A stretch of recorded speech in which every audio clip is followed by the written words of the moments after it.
सकते हैं। What is pipe? अभी पाइप का डेफिनेशन देखेंगे तो पाइप का डेफिनेशन है कि पाइप एक प्रेशर टाइट होलो सिलिंड्रिकल सेक्शन है जो कि पाइपिंग सिस्टम में यूज होता है फ्लूइड ट्रांसपोर्ट के लिए। अभी फ्लूइड कोई भी हो सकता है, गैस भी हो सकता है, लिक्विड भी हो सकता है और sometimes slurry and solid material भी पाइप से ट्रांसपोर्ट होते हैं। अभी डिफरेंट टाइप ऑफ पाइपिंग में यूज होते हैं बेस्ड ऑन उसकी design condition and technical parameter and commercial parameters.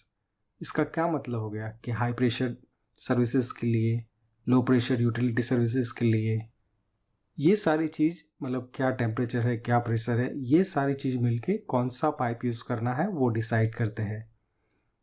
There are many types of pipe available. यहाँ पे आप इस स्लाइड में देख सकते हैं कि कितने प्रकार के पाइप जो होते हैं वो पाइपिंग में यूज़ होते हैं। पाइप को आप ब्रॉडली दो कैटेगरी में डाल सकते हो। पहला कैटेगरी है सीमलेस एंड दूसरा है वेल्डेड। अभी वेल्डेड पाइप को आप फर्दर क्लासिफाइड कर सकते हो ऐसे submerge arc welding and ERW welding. अभी जो ये सबमर्ज आर्क वेल्डिंग है वो विथ फिलर मेटल होता है और ERW जो वेल्डिंग होता है वो विदाउट फिलर मेटल वेल्डिंग होता है। EFW वेल्डिंग वो with filler and without filler भी हो सकता है। स्ट्रेट ये सबमर्ज आर्क वेल्डेड पाइप को आप फर्दर क्लासिफाइड कर सकते हो स्ट्रेट SAW एंड हेलिकल और स्पाइरल सॉ। ये spiral saw means spiral SAW pipe. Straight saw को आप फर्दर क्लासिफाइड कर सकते हो single SIM and double SIM. ये सारे टाइप के पाइप कैसे आइडेंटिफाई कर सकते हो और कैसे होते हैं मैं आपको आगे आने वाली स्लाइड में दिखाऊंगा। ये है सिमलेस पाइप की फोटो, ठीक है। सिमलेस पाइप बाय नेम ही आपको पता चल जाएगा कि इसमें कोई सिम नहीं होगा। सिम मतलब कोई वेल्ड नहीं होगा। सिमलेस पाइप जो होते हैं वो सबसे स्ट्रॉन्गेस्ट टाइप ऑफ पाइप होते हैं। जो थोड़ी देर पहले आपने क्लासिफिकेशन देखा उसमें जो सिमलेस पाइप है वो सबसे ज़्यादा स्ट्रॉन्गेस्ट पाइप होते हैं और वो high pressure temperature and application के लिए यूज़ होते हैं। सिमलेस पाइप सबसे ज़्यादा कॉस्टली भी होते हैं और सिमलेस पाइप का एक लिमिटेशन कैसा है कि वो आपको लिमिटेड साइज में अवेलेबल होगा। Normally 18 inch up to 18 inch size seamless pipe easily available है और उसके ऊपर आपको सिमलेस पाइप चाहिए तो it is very costly and उसकी अवेलेबिलिटी भी एज ऑन रिक्वायरमेंट होती है, मतलब वो readily off the stack available नहीं होते हैं। आप सिमलेस पाइप को कैसे आइडेंटिफाई करोगे? आप सिमलेस पाइप का ID मतलब इनसाइड की साइड में, आउटसाइड की साइड में देखोगे आपको कोई भी सिम नहीं दिखेगा, ठीक है। तो आपको पता चल जाएगा कि वो सिमलेस पाइप है। नेक्स्ट है ERW पाइप। अभी ERW पाइप क्या होता है? मीन्स एक वेल्डिंग की प्रोसेस है जिसमें electric resistance welded pipe, ERW मतलब इलेक्ट्रिक रेजिस्टेंस वेल्डेड पाइप, ये वेल्डिंग की एक मेथड है। इससे जो पाइप बनते हैं आप में यहाँ पे देख सकते हैं यहाँ पे आप देख सकते हैं एक छोटा सा सीम है, ठीक है। तो जो ERW पाइप होते हैं आप उसका इनसाइड में देखोगे तो आपको एक ऐसा छोटा सा सीम देखने को मिलेगा। ये ट्रिम किया हुआ है।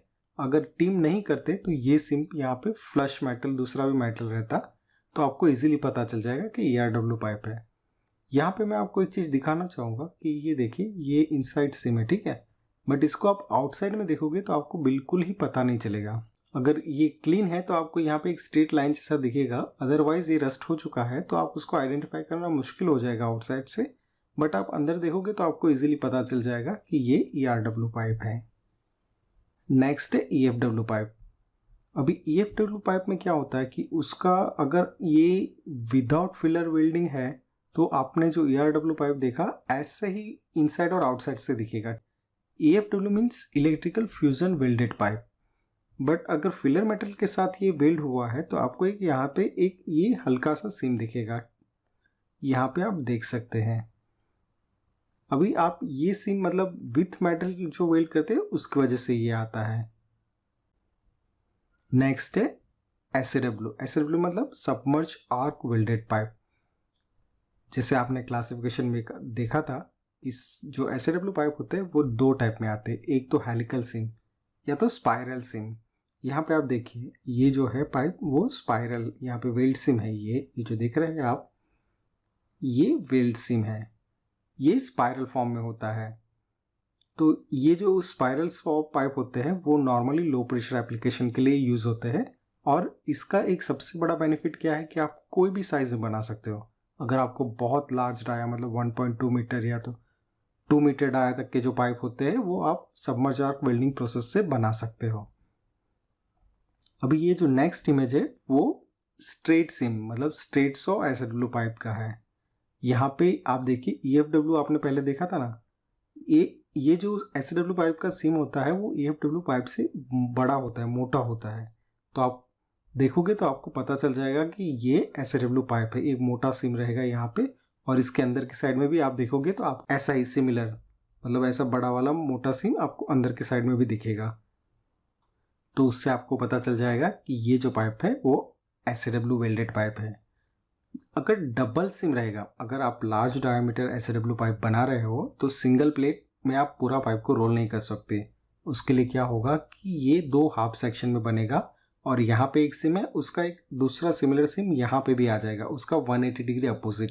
तो ये हो गया double SIM straight saw pipe. तो अभी आप जान चुके हैं कितने प्रकार के पाइपिंग में यूज़ होते हैं और वो सबको कैसे आइडेंटिफाई करना है। तो चलिए आगे बढ़ते हैं। अभी आप अगर इंडस्ट्री में काम कर रहे होगे तो आपने NPS ज़रूर सुना होगा। अभी जो पाइप साइज है वो कैसे डिफाइन होता है, वो NPS में डिफाइन होता है। NPS मतलब nominal pipe size. There are other method. NPS जो है वो इंच सिस्टम है, ठीक है। इसमें आप 2 इंच 3 इंच 4 इंच ऐसा NPS साइज डिफाइन होता है। जो दूसरी मेथड है diameter nominal and nominal bore, इसमें जो पाइप साइज है वो मिलीमीटर में आइडेंटिफाई होता है। अभी NPS में एक चीज़ आपको क्या याद रखना है कि NPS जो है अप टू 12 इंच वो एक थोड़ा कॉम्प्लिकेटेड हो जाता है, क्योंकि अगर आप 1 इंच से लेके 12 इंच तक का पाइप देखोगे और उसका OD मेजर करोगे तो वो उसकी साइज नहीं होगी। मतलब 1 इंच का पाइप का OD 1 इंच नहीं होगा, 12 इंच का पाइप का OD 12 इंच नहीं होगा। OD मीन्स आउटसाइड डायमीटर, वो 12 इंच से थोड़ा ज़्यादा होगा। और उसका ID मेजर करोगे तो वो 12 इंच से कम होगा। तो ये NPS में आपको ध्यान रखना है। बट जब साइज 14 इंच से ज़्यादा हो जाता है तो उसका जो आउटसाइड डायमीटर है वो साइज के सेम हो जाएगा। मतलब 14 इंच हो गए, 16 इंच, 20, 80 वॉट एवर साइज, उसमें जो साइज है मतलब ये पाइप साइज है 14, 20, 80, वही आपका आउटसाइड डायमीटर होगा। तो NPS में ये चीज़, ये दो जो डिफरेंस है वो आपको याद रखना है। यहाँ पे मैंने आपको इमेज में दिखाया है, देखिए ये अप टू 12 इंच ये इमेज वैलिड है। इसमें देखेंगे आप तो ये आपका ID हो गया। ये अगर मैं कंसिडर करता हूँ 10 इंच का पाइप तो ये ID 10 इंच से कम होगा, ठीक है। और ये OD है वो 10 इंच से ज़्यादा होगा। और जो NPS है मतलब 10 इंच अपना जो साइज़ है वो इन बिटवीन कहीं पे होगा। ये जो पोर्शन है वो थिकनेस है, ये ID है, ये OD है, ठीक है। ये NPS है। यहाँ पे आपको याद क्या रखना है कि पाइप का जो आउटसाइड डायमीटर है वो फिक्स है कोई भी साइज के लिए। तो अगर आपका पाइप का थिकनेस बढ़ता है तो आपका इंटरनल डायमीटर है वो कम होगा। तो ये दो चीज़ें आपको ध्यान रखनी है कि अप टू 12 इंच जो पाइप का OD है वो उसकी साइज से ज़्यादा होगा एंड 14 इंच है ना वो जो साइज है वही उसका OD होगा। नेक्स्ट है पाइप लेंथ। जो पाइप लेंथ है वो इंडस्ट्री में अगर आप पाइप ऑर्डर कर रहे हैं तो वो सिंगल रैंडम और डबल रैंडम ये दो आप उसको डिफाइन करके ऑर्डर कर सकते हो। मतलब ये डिफाइन करने का लॉजिक क्या है, अगर जो सिमलेस पाइप है आप उसको बिलेट्स में बनाओगे, बिलेट्स से जो पाइप बनेगा वो सारे पाइप एक साइज़ के नहीं होंगे, कोई पाइप छोटे होंगे कोई पाइप बड़े होंगे। और जो कंस्ट्रक्शन में जहाँ पे पाइप यूज़ होने वाला है वो उसका भी आपको सब सेम साइज़ के पाइप नहीं चाहिए, वहाँ पे भी आपको छोटे बड़े पाइप एज ऑन रिक्वायरमेंट होता है। तो ये मैन्युफैक्चरर और परचेसर दोनों का प्रॉब्लम सॉल्व करने के लिए कोड में एक सिस्टम है single random and double random करके। अगर आप सिंगल रैंडम पाइप ऑर्डर करते हो तो आपको 4.8 टू 6.7 मीटर तक के पाइप मिलेंगे और उसमें से जो 5% लेंथ होगी वो 3.7 से 4.8 मीटर होगी और डबल रैंडम जो पाइप है उसकी जो एवरेज होगी वो 10.7 मीटर होगा। इन शॉर्ट ऐसा है कि सिंगल रैंडम पाइप है वो शॉर्ट्स होते हैं और डबल रैंडम पाइप लंबे ज़्यादा होते हैं। तो आपकी रिक्वायरमेंट के हिसाब से आप पाइप को ऑर्डर कर सकते हो। आप फिक्स लेंथ में भी पाइप ऑर्डर कर सकते हो बट वो आपको कॉस्ट ज़्यादा होगा, क्योंकि उसमें क्या होगा कि मैन्युफैक्चरर को जो छोटे पाइप है उसको डिस्कार्ड करना पड़ेगा। तो ये हो गया पाइप लेंथ के बारे में। नेक्स्ट है पाइप शेड्यूल के बारे में। पाइप की जो थिकनेस है वो शेड्यूल नंबर में एक्सप्रेस होती है। कहीं पे भी आप जाओगे तो आप सुनने में आएगा कि 4 inch schedule 60, 4 inch schedule 40, 4 inch schedule 80, 6 inch schedule 80 likewise. तो जो ये शेड्यूल नंबर है उससे पाइप की थिकनेस आपको पता चलेगी। जैसे शेड्यूल नंबर बढ़ता जाएगा आपका पाइप का थिकनेस बढ़ता जाएगा। 5 जो शेड्यूल 5 थिकनेस है पाइप है उसका थिकनेस कम होगा और शेड्यूल 160 जो सबसे मोटा पाइप होगा। और दूसरा जो अल्टरनेटिव, ये जो standard extra strong and double extra strong, ये भी आपने देखा होगा। ये जो सिस्टम है, ये standard extra strong and double extra strong, वो आयरन पाइप सिस्टम है, वो पुराना सिस्टम है, बट उसके इक्विवेलेंट पाइप आपको ये शेड्यूल नंबर में मिल जाएंगे। यहाँ पे आपको याद इतना रखना है कि higher the schedule higher the thickness. अभी आप सोच रहे होंगे कि ये शेड्यूल नंबर होता क्या है, ठीक है। तो शेड्यूल नंबर एक रैंडम नंबर है जो इक्वेशन 1000 इंटू P/S इस नंबर से डिराइव करते हैं। यहाँ पे P जो है वो सर्विस प्रेशर एंड S जो है अलाउबल स्ट्रेस है। तो आप service pressure and allowable stress ये दोनों की वैल्यू लेके मटेरियल के हिसाब से ये फॉर्मूला में रख के आप शेड्यूल नंबर को डिराइव कर सकते हैं। ये जस्ट इन्फॉर्मेशन के लिए, कोई आपको ये पूछेगा नहीं, जस्ट आपको याद रखना है शेड्यूल नंबर क्या होता है और शेड्यूल नंबर से क्या इम्पैक्ट होता है, ठीक है। नेक्स्ट है स्टेनलेस स्टील के लिए। अभी ये आपको बहुत लोगों को कन्फ्यूजन होता है। देखिए 5S, 10S, 40S and 80S, ये S जहाँ पे आएगा, ये शेड्यूल 5 एंड शेड्यूल 5S दोनों सेम नहीं होते हैं। जहाँ पे भी आप ये शेड्यूल नंबर देखेंगे 5S, 10S, 40S and 80S, आपको इमीडिएटली समझ जाना है कि ये जो पाइप है वो स्टेनलेस स्टील पाइप है। ये जो एक ASME कोड है ASME B36.90, उसके हिसाब से स्टेनलेस स्टील के जो शेड्यूल्स है, मतलब उसकी जो थिकनेस है वो डिफाइन की गई है और उसमें सिर्फ 4 शेड्यूल नंबर है जो यहाँ पे मैंने मेंशन किए हुए हैं। तो कहीं पे भी आप देखें तो आप समझ जाइए कि ये स्टेनलेस स्टील पाइप है और 10S और 10 सेम नहीं होता है, ठीक है, ये याद रखना है आपको। नेक्स्ट है डायमेंशन स्टैंडर्ड। अभी पाइप जो होता है उसके लिए 2 स्टैंडर्ड है। कार्बन स्टील के लिए जो उसके डायमेंशन स्टैंडर्ड है वो B36.10 में दिए गए हुए, उसमें जो साइज कवर किया गया वो 1/8 इंच टू 80 इंच तक है।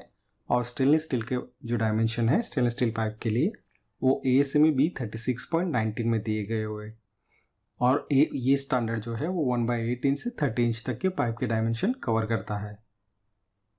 इस वीडियो का जो लास्ट टॉपिक है वो है पाइप एंड्स। पाइप एंड्स जो होते हैं वो वेरियस टाइप्स के होते हैं बेस्ड ऑन योर रिक्वायरमेंट। अगर आप सॉकेट वेल्डिंग कर रहे हैं तो आपके पाइप एंड्स है वो प्लेन एंड हो गए। यहाँ पे आप देख सकते हैं ये प्लेन एंड, जहाँ पे सॉकेट टाइप फिटिंग्स यूज़ होता है उसके साथ में प्लेन एंड पाइप यूज़ होते हैं। प्लेन एंड पाइप नॉर्मली जहाँ पे सॉकेट मीन्स आपके लो प्रेशर और लो टेम्परेचर एप्लीकेशन के लिए यूज़ होते हैं, और यूटिलिटी सर्विसेज में पानी हो गया, एयर हो गया, वहाँ पे यूज़ होते हैं। सबसे ज़्यादा यूज़ होने वाला जो पाइप एंड है वो है बेवल एंड, जहाँ पे आप बट वेल्डिंग करते हैं वो जो एंड बनाते हैं, ये हाफ भी बोल सकते हैं, जो जॉइंट प्रिपरेशन होता है, ये बेवल एंड पाइप है। जो नेक्स्ट सबसे ज़्यादा यूज़ होने वाला पाइप एंड है वो थ्रेडेड एंड है। जो थ्रेडेड एंड है वो भी low pressure and low temperature application के लिए यूज़ होता है। और उसको छोड़ के भी आपको पाइप एंड आते हैं, जैसे सॉकेट एंड स्पिगट हो गया, बट्रेस एंड हो गया, बट ये इतने ज़्यादा पॉपुलर नहीं है। मैक्सिमम आपको इंडस्ट्री में ये 3 एंड देखने को मिलेंगे, और ये सिंपल सा है, आप एंड देख के आपको पता चल गया कौन से टाइप का पाइप है। इसके साथ सारे टॉपिक मैंने कवर कर लिए हैं। मुझे उम्मीद है आपको ये मेरा वीडियो CPVC, लोहे का pipe, GI pipe, CI pipe, कितने प्रकार के पाइप सुनेंगे, लेकिन आज हम बताने वाले कितने प्रकार के पाइप होते हैं। तो प्लम्बिंग पाइप नॉर्मली 10 प्रकार के होते हैं, इससे भी ज़्यादा प्रकार के पाइप होते हैं, लेकिन प्लम्बिंग पाइप नॉर्मल 10 प्रकार के होते हैं, जिसमें हम टॉप 10 सारे पाइप के बारे में बताएंगे कि क्या नाम होता है, किस मटेरियल का बना होता है। तो हम सबसे पहले बात करते हैं PVC पाइप।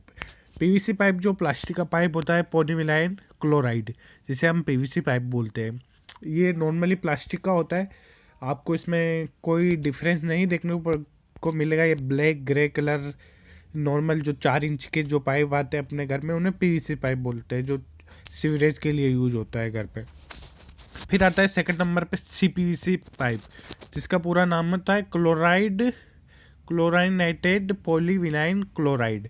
ये PVC का PVC पाइप होता है, लेकिन इसमें CPVC क्योंकि हॉट एंड कोल्ड दोनों में ही यूज आता है, और नॉर्मली घरों की फिटिंग करने में इसका महत्वपूर्ण योगदान रहता है, क्योंकि घरों में सारी जगह यही पाइप लगाया जाता है।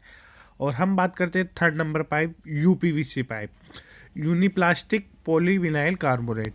ये पाइप वहाँ काम आता है जहाँ केमिकल ज़्यादा यूज होता है। घरों में बहुत ही कम काम लिया जाता है, लेकिन बहुत से ऐसे मिस्त्री होते हैं जो इसको घर में काम लेते हैं, लेकिन ये घर में काम नहीं लिया जाता है। अधिकतर जहाँ कंपनियाँ होती है बड़ी बड़ी, वहाँ एक दूसरी जगह से एक दूसरी जगह केमिकल ले जाने के लिए इनका यूज लिया जाता है, और ये काफ़ी अच्छी क्वालिटी का होता है, काफ़ी हेवी होता है, इसलिए यहाँ इसको केमिकल के लिए यूज लिया जाता है। हम फोर्थ पाइप की बात करते हैं, HWR pipe, soil waste red water. आप नाम से ही समझ रहे होंगे कि जो बरसात का पानी है, वेस्ट है, उसे निकालने के लिए घरों में से जो ड्रेनेज सिस्टम होता है उसके लिए यूज आता है ये। और नॉर्मल जो HWR होता है इसमें आप केमिकल भी डाल दो, जैसे।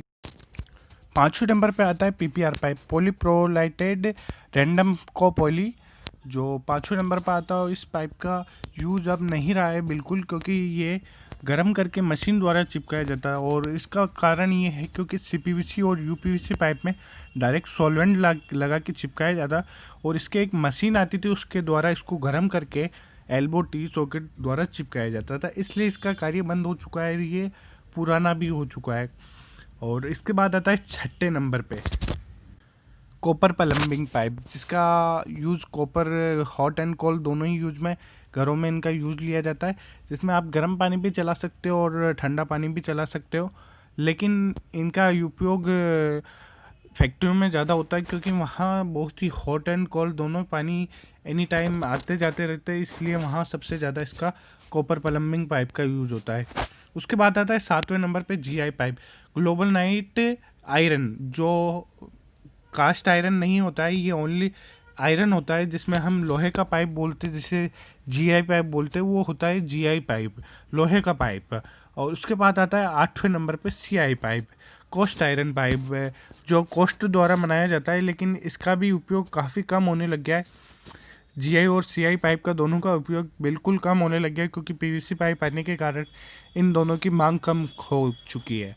और फिर आता है 90 नंबर पे HWP, जो स्टोन वेयर पाइप होता है, जिसका काम बिल्कुल ख़त्म हो चुका है। और 10वें नंबर पे आता है SCI pipe, sand cast iron का बना होता है, जो इसमें रेत भी मिलाई जाती है, सैंड, इस कारण से इसे सैंड कोस्ट आयरन बोलते हैं। इसका काम भी कहीं कहीं फैक्ट्रियों में यूज़ आता है, लेकिन घरों में इनका बिल्कुल यूज़ नहीं है, आज आने बंद हो चुका है, क्योंकि प्लम्बिंग के लिए सबसे बढ़िया पाइप होता है CPVC और UPVC, इसके बेस्ट पाइप है, इसलिए लोग इसे यूज नहीं करते। बाकी पाइपों को HWR भी यूज किया जाता है, जो ड्रेनेज के लिए आता है। GI और CI पाइप का भी यूज है, लेकिन कम होता जा रहा है धीरे धीरे, लेकिन सबसे ज़्यादा यूज PVC, CPVC, UPVC और ये सारे फिटिंग्स के बारे में आपको बताने से पहले मैं आपको एक बात पूछना चाहूँगा कि what is pipe fitting. Process piping या तो कोई भी पाइपिंग में पाइपिंग जो है वो एक इक्विपमेंट से दूसरे इक्विपमेंट में जाता है, उसमें बहुत सारे डायरेक्शन चेंज होते हैं, साइजेस चेंज होती है, तो ये सबको साथ में कनेक्ट करने के लिए बहुत सारे कंपोनेंट यूज़ होते हैं, और ये जो कंपोनेंट होते हैं उसको पाइप फिटिंग बोलते हैं। तो चलिए स्टार्ट करते हैं पाइप एल्बो से। एल्बो है वो पाइपिंग में सबसे ज़्यादा यूज़ होने वाला पाइप फिटिंग है। वो पाइपिंग की डायरेक्शन चेंज करने के लिए यूज़ होता है। स्टैंडर्ड एल्बो आपको 90 डिग्री एंड 45 डिग्री रेडियस में मिलेगी, बट आप एल्बो को कोई भी एंगल पे कट कर सकते हैं। उसके लिए आपको स्टैंडर्ड एल्बो लेना है और आप उसको जो डिग्री में चाहे उस डिग्री में कट कर सकते हैं। अभी एल्बो जो होते हैं उसकी जो रेडियस होती है वो दो प्रकार की होती है, एक तो long radius elbow and second होता है short radius elbow. Long radius elbow में क्या होता है कि जो एल्बो का रेडियस है वो रेडियस जो पाइप है उसकी साइज से 1.5 टाइम्स होता है, और जो शॉर्ट रेडियस एल्बो है उसमें जो एल्बो का रेडियस है वो जो पाइप की साइज है उसी की सेम साइज का होता है। अच्छा, तो अभी मुझे एक बात बताइए, अगर आपकी रिक्वायरमेंट है एल्बो की और आपको चूज़ करना है long radius and short radius elbow के बीच में, मैं आपको दो कंडीशन देता हूँ। एक तो आपको फ्लूइड को लॉन्ग डिस्टेंस पे भेजना है, और दूसरा आपकी जो लाइन है उसमें बहुत सारे मोड हैं। तो इस केस में आप कौन सा एल्बो यूज़ करोगे? लॉन्ग रेडियस एल्बो, क्योंकि जो शॉर्ट रेडियस एल्बो होता है उसमें प्रेशर लॉस ज़्यादा होता है। इसके लिए पाइपिंग में नॉर्मली लॉन्ग रेडियस एल्बो ही यूज़ होते हैं। नेक्स्ट है reducing elbow. Reducing elbow is not common, वो रेयरली आपको देखने को मिलेगा। रिड्यूसिंग एल्बो में क्या होता है कि वो एक साथ में दो काम करता है। एक तो पाइप का डायरेक्शन 90 डिग्री चेंज करता है और साथ में पाइप का साइज भी चेंज करता है। इससे क्या होता है कि आपको एक रिड्यूसर की जो रिक्वायरमेंट होती है वो कम हो जाती है और उतना ही वेल्डिंग आपकी पाइपिंग में कम हो जाएगा। नेक्स्ट है माइटर band. माइटर band standard pipe fitting नहीं है। ये नॉर्मली लार्ज बोर पाइपिंग में यूज होता है, नॉर्मली 10 इंच और अबो, और वो भी वाटर लाइन में। माइटर बैंड बनाने के लिए आपको हाई स्किल पाइप फिटर चाहिए। माइटर बैंड आप 2, 3 या तो 5 पीस में बना सकते हो। आप अगर कोई पुरानी ऑयल एंड गैस प्लांट में जाएंगे तो आपको ये जो माइटर बैंड है वो फायर वाटर लाइन में देखने को मिलेंगे। नेक्स्ट है रिटर्न्स या तो बैंड। 180 डिग्री बैंड जो होता है वो पाइपिंग में हीट एक्सचेंजर में यूज़ होता है, या तो जो हीटर पाइपिंग होती है, हीटर कॉइल होती है, उसमें यूज़ होता है। ये पाइप का डायरेक्शन 180 डिग्री चेंज कर देता है। नेक्स्ट है टी। पाइपिंग में 2 टाइप के टी यूज़ होते हैं। फर्स्ट है इक्वल और स्ट्रेट टी और दूसरा है रिड्यूसिंग टी। जो इक्वल और स्ट्रेट टी होता है उसमें क्या होता है कि उसमें जो ब्रांच है उसका साइज और रन पाइप का साइज सेम होता है, और रिड्यूसिंग टी में जो ब्रांच का साइज है वो आपका रन पाइप के साइज से कम होता है। टी पाइपिंग में जहाँ पे हेडर होता है, जहाँ पे आपको फ्लूइड कलेक्ट करना है या तो फ्लूइड को डिस्ट्रीब्यूट करना है, ऐसी कंडीशन में यूज होता है। नेक्स्ट है क्रॉस। क्रॉस को आप 4-वे फिटिंग बोल सकते हो। इसमें 1 इनलेट 3 आउटलेट या तो 3 इनलेट एंड 1 आउटलेट हो सकता है। नॉर्मली प्रोसेस पाइपिंग में क्रॉस यूज नहीं होता है, बट फोर्ज क्रॉस आपको देखने को मिलेगा फायर वाटर स्प्रिंकलर लाइन में। नेक्स्ट है रिड्यूसर। रिड्यूसर वो यूज होता है पाइपिंग में जहां पे पाइपिंग की साइज चेंज होती है। 2 टाइप के रिड्यूसर होते हैं, concentric and eccentric. Concentric reducer में क्या होता है कि जो दोनों एंड है रिड्यूसर के, उसका जो सेंटर लाइन है वो सेम होता है, और जो एसेंट्रिक रिड्यूसर है उसमें दोनों जो एंड है उसका सेंटर लाइन अलग अलग होता है। Pipe cap. Pipe cap piping में जहां पे डेड एंड होता है वहां पे यूज होता है। जहां पे आपका पाइपिंग सिस्टम एंड हो जाता है वहां पे आप कैप को पाइप के एंड के साथ वेल्ड कर सकते हो। ये जो एंड कनेक्शन है वो फ्लैंज कनेक्शन से सस्ता होता है, बट ये कनेक्शन का प्रॉब्लम ऐसा है कि डेड एंड में कोरोजन होने का चांसेस रहता है, तो आपको इसको रेगुलरली चेक करना पड़ेगा। नेक्स्ट फिटिंग है stub and. Stub and basically flange part है, बट उसका जो रिक्वायरमेंट है वो ASME B16.9 में दिया गया है। उसके लिए उसको as a pipe fitting consider करते हैं। स्टब एंड जो होता है वो पाइप के साथ बट वेल्डिंग से जुड़ जाता है और उसके ऊपर जो बैकिंग फ्लैंज होता है वो फ्रीली मूव होता है। नेक्स्ट फिटिंग है union.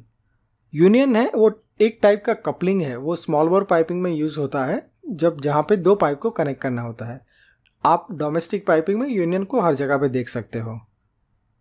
Half coupling and full coupling वो स्मॉल बोर पाइपिंग में यूज होते हैं। हाफ कपलिंग जो होता है वो आपको इक्विपमेंट में यूज होता है जहां पे आपको इक्विपमेंट का टैपिंग लेना होता है। फुल कपलिंग आपको पाइप टू पाइप कनेक्शन के लिए यूज होता है, और कपलिंग जो होते हैं वो नॉर्मली स्मॉल साइजेस के लिए ही यूज होते हैं। कपलिंग आपको थ्रेडेड या तो सॉकेट एंड में अवेलेबल होते हैं। लास्ट पाइप फिटिंग है Suez. Suez is just like reducer, but वो स्मॉल बोर पाइपिंग के लिए यूज होता है। स्वेज जो होता है वो आपको threaded and socket weld and में मिल सकते हैं। वाल्व एक मैकेनिकल डिवाइस है जो फ्लो को रेगुलेट, कंट्रोल एंड डायरेक्ट करता है बाय ओपनिंग, क्लोजिंग और partially obstructing the fluid flow. Simple language में बोले तो फ्लो एंड प्रेशर ये दोनों को जो कंट्रोल करने का डिवाइस है उसको वाल्व बोलते हैं। अभी अलग अलग फंक्शंस के लिए अलग अलग प्रकार के वाल्व यूज होते हैं। Let's start with gate valve. Gate valve जो है वो लीनियर मोशन वाल्व है एंड वो सबसे ज़्यादा यूज होने वाला most common type of valve है। आप कोई भी प्रोसेस प्लांट में जाओ आपको गेट वाल्व सबसे ज़्यादा देखने को मिलेगा। लीनियर मोशन वाल्व क्या है, उसमें फ्लो का कंट्रोल, जो डिस्क है वो फ्लो से परपेंडिकुलर ऊपर नीचे या तो आगे पीछे होकर फ्लो को कंट्रोल करती है। दूसरी टाइप का वाल्व आता है रोटरी मोशन वाल्व, वो मैं आपको जब आएगा तब उसके बारे में बताऊंगा। गेट वाल को आप कोई भी प्रकार के फ्लूइड सर्विसेज में यूज़ कर सकते हैं, जैसे air, gas, feed water, steam, lube oil, hydrocarbon services and almost all type of services. Gate valve का सबसे बड़ा बेनिफिट है कि उसमें जो प्रेशर लॉस होता है सबसे कम होता है and it also provide good shut off. Next वाल है ग्लोब वाल। ग्लोब वाल फ्लूइड को स्टॉप, स्टार्ट या तो रेगुलेट करने के लिए यूज़ होता है। ग्लोब वाल सिस्टम में ऐसी जगह पे यूज़ होता है कि जहाँ पे आपको फ्लो को कंट्रोल करना है और उसके साथ में लीक टाइटनेस भी उतना ही ज़रूरी है। ग्लोब वाल जो है वो गेट वाल से महंगा होता है, but it provide good leak proof capability than your gate valve, और वो उससे कॉस्टली भी है। Globe valve normally as a control valve use होता है। नेक्स्ट वाल है चेक वाल। चेक वाल जो है वो पाइपिंग सिस्टम में बैक फ्लो को प्रिवेंट करने के लिए यूज़ होता है। अभी चेक वाल में क्या होता है कि वो फ्लो को एक ही डायरेक्शन में पास होने देगा। जब भी सिस्टम में बैक प्रेशर क्रिएट होता है तो चेक वाल क्या करेगा, ऑटोमेटिकली शट ऑफ हो जाएगा और फ्लो करने से प्रिवेंट करेगा। नेक्स्ट वाल है प्लग वाल। प्लग वाल क्वार्टर टर्न रोटरी मोशन वाल है। मैंने आपको आगे बताया था कि जो गेट वाल है वो लीनियर मोशन वाल है और ये जो प्लग वाल है वो क्वार्टर टर्न रोटरी मोशन वाल है। इसमें क्या होता है कि जो डिस्क होता है वो सर्कुलर डायरेक्शन में घूमता है वाल को ओपन या तो क्लोज करने के लिए। प्लग वाल को प्लग वाल इसके लिए बोलते हैं कि जो उसका डिस्क होता है वो प्लग शेप में होता है और उसमें पैसेज होता है। आप यहाँ पे कटआउट में प्लग टाइप डिस्क देख सकते हैं। Plug valve as a on off valve use होता है and it is capable to give bubble type shut off. उसका मतलब है कि उससे जो लीक है ऑलमोस्ट निग्लिजिबल होता है। प्लग वाल को आप vacuum services, high temperature and high pressure services में यूज़ कर सकते हो। नेक्स्ट वाल है बॉल वाल। बॉल वाल भी रोटरी मोशन क्वार्टर टर्न वाल है। उसका जो डिस्क होता है वो बॉल शेप में होता है, उसके लिए इसको बॉल वाल बोलते हैं। वो क्विक एक्टिंग टाइप होता है। उसका मतलब क्या है कि 0 to 90 डिग्री में आप वाल को ऑन ऑफ कर सकते हो। बॉल वाल जो होता है वो गेट वाल के कंपेयर में, आप अगर सेम साइज एंड रेटिंग का गेट वाल लोगे तो उसके कंपेयर में लाइटर होता है एंड स्मॉल होता है। नेक्स्ट है बटरफ्लाई वाल। बटरफ्लाई वाल भी क्वार्टर टर्न रोटरी मोशन वाल है। वो भी फ्लो को स्टार्ट, स्टॉप एंड रेगुलेट करने के लिए यूज होता है।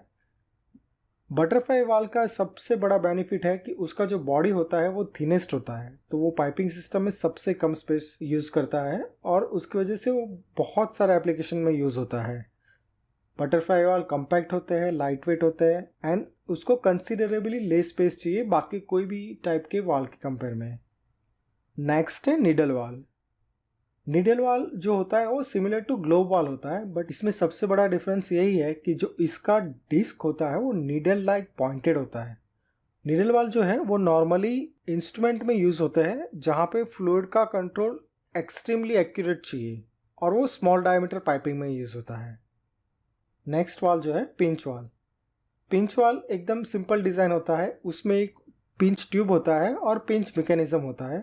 यहाँ पे आप ड्राइंग में देख सकते हैं कि ये जो पिंच ट्यूब होता है वो नॉर्मली रबर का होता है और आप पिंच मैकेनिज्म का यूज़ करके वाल को ऑन एंड ऑफ कर सकते हैं। पिंच वाल का सबसे बड़ा बेनिफिट है कि उसमें आप सॉलिड पार्टिकल, जिसमें बहुत सारा मतलब स्लरीज है, ऐसा मीडिया है, उसमें भी आप ये पिंच वाल को यूज़ कर सकते हो। लास्ट टाइप ऑफ वाल है प्रेशर रिलीफ वाल। प्रेशर रिलीफ वाल जो होते हैं वो पाइपिंग सिस्टम या तो इक्विपमेंट में जब भी कोई ओवर प्रेशर इवेंट होता है तो प्रेशर रिलीफ वाल है वो प्रेशर को रिलीज कर देता है, और उसका अपोजिट जब वैक्यूम क्रिएट होता है तो ये जो वैक्यूम रिलीफ वाल होते हैं वो वैक्यूम को ब्रेक करके इक्विपमेंट एंड पाइपिंग सिस्टम को प्रोटेक्ट करते हैं। तो चलिए स्टार्ट करते हैं बॉल वाल वर्सेस गेट वाल वीडियो से। यहाँ पे इस स्लाइड में मैंने दोनों वाल एक साथ में दिखाए हुए हैं।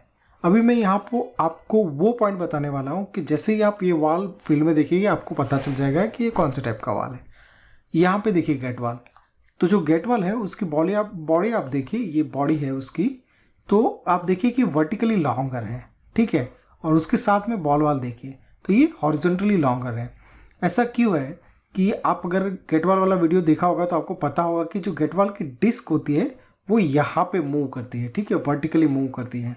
तो उसके लिए जो ये डिस्क को यहाँ पे एकोमोडेट करना है तो उसकी वजह से इसका जो साइज़ है वो ज़्यादा है। और ये बॉल वाल है कि जो यहाँ पे ये बॉडी में यहाँ पे फिट होता है। तो ये इसके लिए इसकी बॉडी हॉरिजॉन्टली लॉन्गर होती है कंपेयर टू गेट वाल। तो अभी आप जब भी फील्ड में ये दोनों वाल देखेंगे तो आपको पता चल जाएगा कि कौन सा गेट वाल है और कौन सा बॉल वाल है।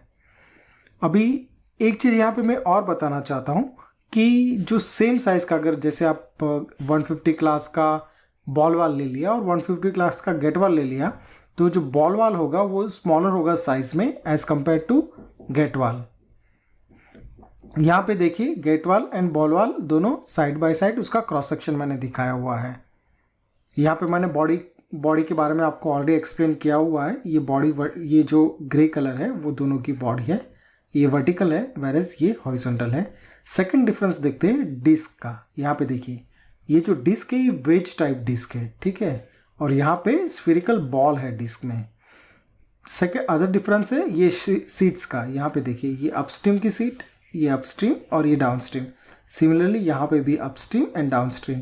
बट अभी अंतर क्या है यहाँ पे, जब ये गेट वाल ओपन होगा, ठीक है, तो ये सीट एंड डिस्क कोई कांटेक्ट में नहीं होगी। जबकि यहाँ पे कैसा होगा कि ये जैसे ये डिस्क एंड ये सीट, वो चाहे वाल ओपन है या क्लोज है वो हमेशा कांटेक्ट में रहेगी। थर्ड डिफरेंस है वो है स्टीम का। तो ये जो पर्पल शाफ्ट है उसको स्टीम बोलते हैं। यहाँ पे देखिए गेट वाल का जो स्टीम है वो लंबा है और वो हैंडल के साथ यहाँ पे जुड़ा हुआ है कि जो हैंडल की मूवमेंट को, हैंडविल की मूवमेंट को यहाँ पे डिस्क पे ट्रांसफर करता है। जबकि यहाँ पे बॉल वाल का स्टीम देखिए एकदम शॉर्ट स्टीम है और वो लीवर की मूवमेंट को बॉल वाल को ट्रांसफर करता है। अभी यहाँ पे आपको पता ही होगा दोनों का फंक्शन, गेट वाल एंड बॉल वाल दोनों ही ऑन ऑफ वाल है। मतलब आप इसको एज अ आइसोलेशन वाल यूज़ कर सकते हैं, इसको एज अ कंट्रोल वाल, दो में से एक भी वाल को यूज़ नहीं कर सकते। अगर कोई इसको as a control valve use कर रहा है तो वो रॉन्ग प्रैक्टिस है। अभी इस स्लाइड में मैंने आपको दोनों वाल का ऑपरेटिंग मैकेनिज्म में जो डिफरेंस है वो बताना चाहता हूँ। यहाँ पे देखिए ये जो गेट वाल है वो लीनियर मोशन वाल है। मतलब ये जो डिस्क है वो फ्लो से परपेंडिकुलर रहती है और डिस्क लीनियर मोशन में मूव करती है। जबकि जो बॉल वाल है वो रोटरी मोशन वाल है। इसका मतलब कैसा है कि ये जो बॉल है आप जब उसको ओपन या क्लोज करोगे तो वो ये साइकिल मतलब सर्कुलर रोटरी मोशन में मूव करता है। इसके लिए इसको रोटरी मोशन वाल बोलते हैं और इसको लीनियर मोशन वाल बोलते हैं। इस स्लाइड में मैंने दोनों वाल का ऑपरेटिंग मैकेनिज्म दिखाया हुआ है। मैंने ऑलरेडी इसको एक्सप्लेन किया, बट अभी इसमें मैं एक चीज़ यहाँ पे हाईलाइट करना चाहता हूँ कि ये लीवर मैकेनिज्म है और ये गियर मैकेनिज्म है, ठीक है।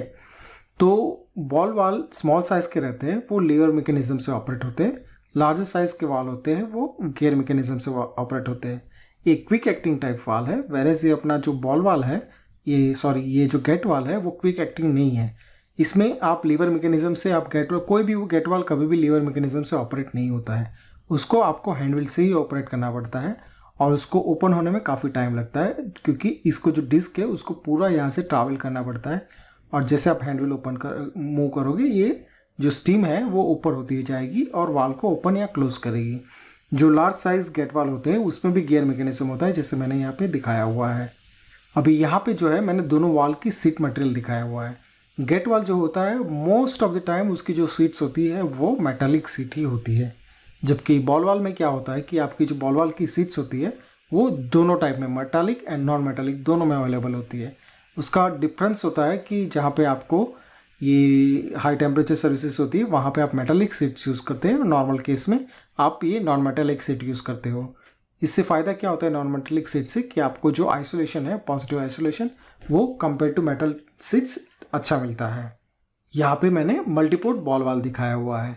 बॉल वाल का एक बेनिफिट ऐसा है कि बॉल वाल मल्टीपोर्ट डिज़ाइन में अवेलेबल होते हैं, जबकि गेट वाल होता है वो हमेशा यूनिडायरेक्शनल होता है। मतलब उसमें वन इनलेट वन आउटलेट होता है, जबकि बॉल वाल को आप आपकी डिज़ाइन के हिसाब से वन इनलेट दो आउटलेट या तो वन इनलेट 3 आउटलेट, डिपेंड आपकी रिक्वायरमेंट के हिसाब से आप उसको एडजस्ट कर सकते हो।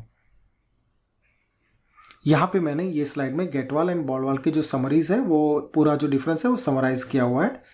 इसको आप फटाफट देख सकते हैं। फर्स्ट है linear motion versus rotary motion, जो आपको ऑलरेडी मैं एक्सप्लेन कर चुका हूँ। गेट वाल जो है उसको ओपन होने में, फुल्ली ओपन होने में और क्लोज होने में टाइम लगता है, जबकि बॉल वाल जो होता है वो क्विक एक्टिंग टाइप होता है। गेट वाल की जो बॉडी होती है वो वर्टिकली लॉन्ग होती है, जबकि बॉल वाल की जो बॉडी होती है वो हॉरिजॉन्टली लॉन्ग होती है। गेट वाल की जो स्टीम होती है वो लॉन्गर थ्रेडेड रहती है, जबकि बॉल वाल की जो स्टीम रहती है वो शॉर्ट रहती है। जो डिस्क होती है गेट वाल में वेज टाइप होती है और जो बॉल वाल की डिस्क होती है वो बॉल टाइप होती है। दोनों ही हैंड व्हील ऑपरेटेड हो सकते हैं। जो गेट वाल होता है वो नॉर्मली हैंड व्हील ऑपरेटेड होता है और जो बॉल वाल होता है वो both lever and hand wheel operated दोनों में होता है। गेट वाल हमेशा सिंगल पोर्ट डिज़ाइन में अवेलेबल रहता है, जबकि बॉल वाल मल्टीपल पोर्ट डिज़ाइन में भी अवेलेबल रहता है। जो सीट मटेरियल होता है वो मोस्टली मेटल सीटेड होता है गेट वाल का, जबकि बॉल वाल में आपको सॉफ्ट सीटेड मटेरियल भी अवेलेबल है। कंपेयर टू आप पॉजिटिव सेट ऑफ देखोगे तो बॉल वाल का जो पॉजिटिव सेट ऑफ की कैपेसिटी है वो कंपेयर टू गेट वाल ज़्यादा अच्छी रहती है, बट कॉस्ट वाइज आप कंपेयर करोगे तो गेट वाल जो होता है वो same size and same capacity में चिपर रहता है कंपेयर टू बॉल वाल। मुझे उम्मीद है